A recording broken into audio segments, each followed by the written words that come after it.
एक नई गुलामी की शुरुआत नहीं है। गुरु की भी गुलामी नहीं। सन्यासी वही है जो जानता है कि जो मिल रहा है गुरु से वो मेरा ही है, आत्यंतिक रूप से मेरा है। गुरु निमित्त बना है इसलिए धन्यवाद, लेकिन कुछ भी मेरे भीतर जो भी हो रहा है सब मेरा है। और गुरु वही जो तुम्हें तुम पे फेंक दे वापस, जो तुमसे बार बार कहे कि अब तो दीपो भव, अपने दिए खुद बनो। तो समर्पण और संकल्प के समन्वय से सत्य तक पहुंचा जाता है। श्वास के प्रति सजग रहें, श्वास का पता चलते रहे। कल हमने कोशिश की थी कि 5 मिनट पता चले। अगर कल का दिन आपने ठीक से जिया होगा तो वो आज सजगता थोड़ी बढ़ेगी, थोड़ी देर अधिक आप श्वास को देख पाएंगे। एक भी श्वास को चूके बिना अगर आप 5 मिनट भी देख लेते हैं तो बहुत बड़ी उपलब्धि कह सकते हैं साधारण भाषा में। क्योंकि इसका मतलब हुआ कि अतीत के बहुत से विचारों से आप छूट गए, हल्के हो गए। क्योंकि बगैर हल्के हुए स्मरण जगेगा ही नहीं। 5 श्वास आप नहीं देख पाएंगे, क्योंकि अतीत का इतना बड़ा बोझ आपके सिर पे है कि 5 श्वास भी नहीं देखना होगा। एक श्वास आप देखेंगे कि मन कहेगा EMI चुकाना है, कि मन कहेगा याद है बचपन में लोग तुमको कैसे हल्के में लेते थे, कि मन कहेगा कि इतने साल से ध्यान कर रहे हो, अभी तो कुछ हुआ नहीं, ये क्या कर रहे हो, इस करने से क्या होगा, ये श्वास गई, ये श्वास आई।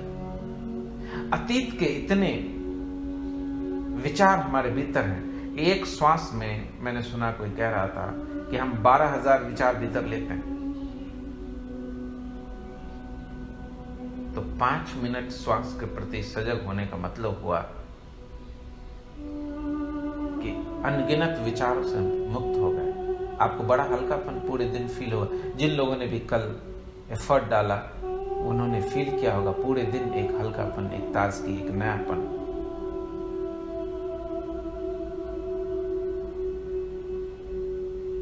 तो मैंने आपसे बहुत तरह के संकल्प लेने को कहा। उन संकल्पों में बहुत से मित्र असफल रहे होंगे। स्वाभाविक है, मनुष्य बड़ा कमजोर है।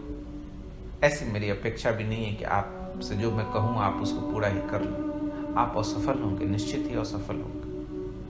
असफलता अस्वाभाविक नहीं, लेकिन असफलता की जो आप व्याख्या करेंगे उससे सब निर्भर करता है कि असफलता भी सफलता बन सकता है अगर आप सम्यक व्याख्या करते हैं। लेकिन अगर आप गलत तर्क से उसकी व्याख्या करते हैं तो असफलता बहुत नुकसान पहुंचा देगा आपको। इसीलिए धर्म में असफलता असफलता नहीं है, नीति में असफलता असफलता है।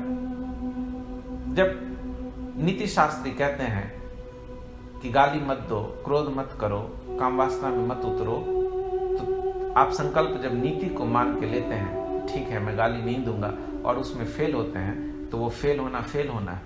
लेकिन धर्म में जब आप कोई संकल्प लेते हैं और उसमें फेल होते हैं तो फेल होना नहीं है, वो सफल होना ही है। धर्म में असफल होने का कोई उपाय ही नहीं। ये बड़ी नई बात मैं आपसे कह रहा हूं। धार्मिक व्यक्ति कभी असफल हो ही नहीं सकता। वो संकल्प करेगा।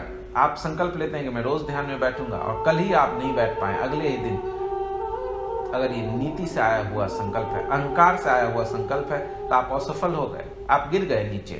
लेकिन अगर ये संकल्प आपके भीतर की शांति से आया है, किसी ने कहा है, जिस पे आपकी श्रद्धा है, उसके कहने से ये संकल्प आपके भीतर आया है, तो असफलता नहीं है। क्योंकि इस संकल्प की आप गलत व्याख्या नहीं करेंगे, क्योंकि व्याख्या पे सब निर्भर करता है। क्या है व्याख्या? मैंने आपसे कहा कि शराब नहीं पीना है और आपने शराब पी ली। अब अगर अहंकार की सुनेंगे तो बोलेगा कि बड़ी गलती हुई, ये तो पाप हो गया, वो गिल्ट पकड़ेगा। या फिर अहंकार तर्क से उसको ठीक ठहराएगा, बोलेगा पी लेने से क्या होगा, मैंने तो होशपूर्वक पिया, मैंने पीते समय भी मैं ध्यान कर रहा था। तो ये दो बेवकूफियां हैं जो अहंकार से आती हैं, एक गिल्ट, दूसरा उसको सही ठहराना। लेकिन मैं आपसे तीसरे आयाम की बात करना चाहता हूं जो बोध से आता है।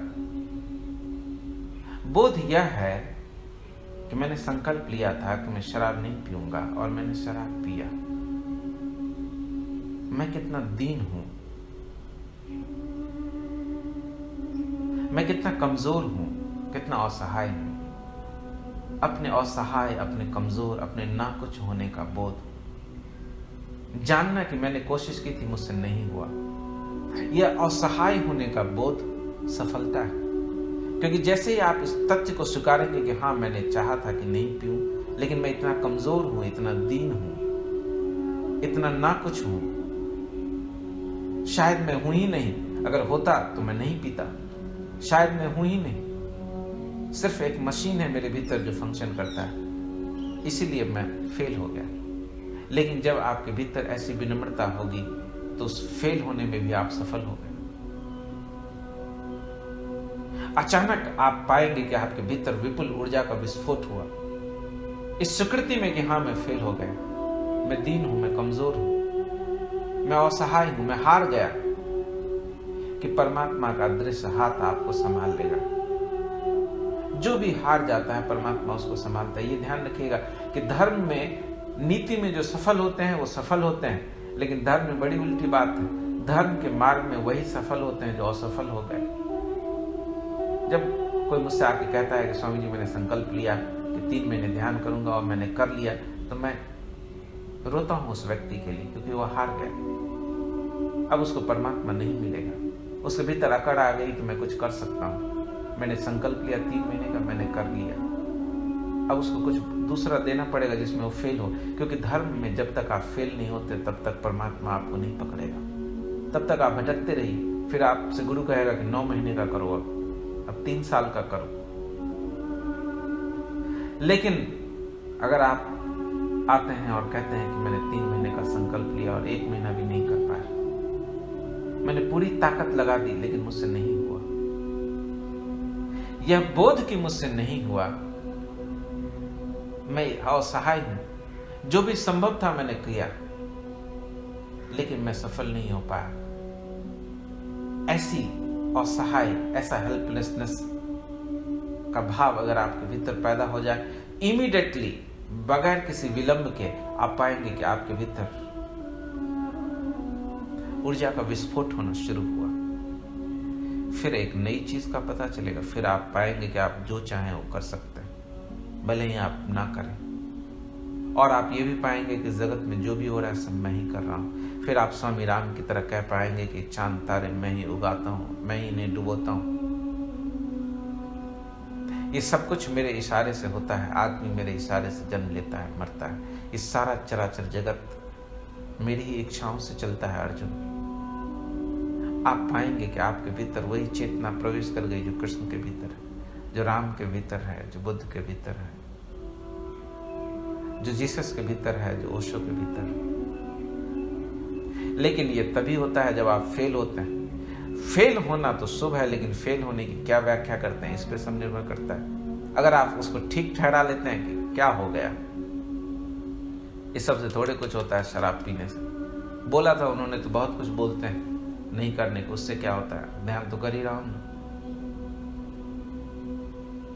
या कि फिर आप कहते हैं कि मैंने ठीक से कोशिश नहीं किया, मैं तो कर तो सकता ही हूं, मैं चाहूं तो 1 दिन क्या 21 दिन क्या जीवन भर के लिए शराब छोड़ सकता हूं, तो आप दीन हैं, आप हार गए। फिर आप गए।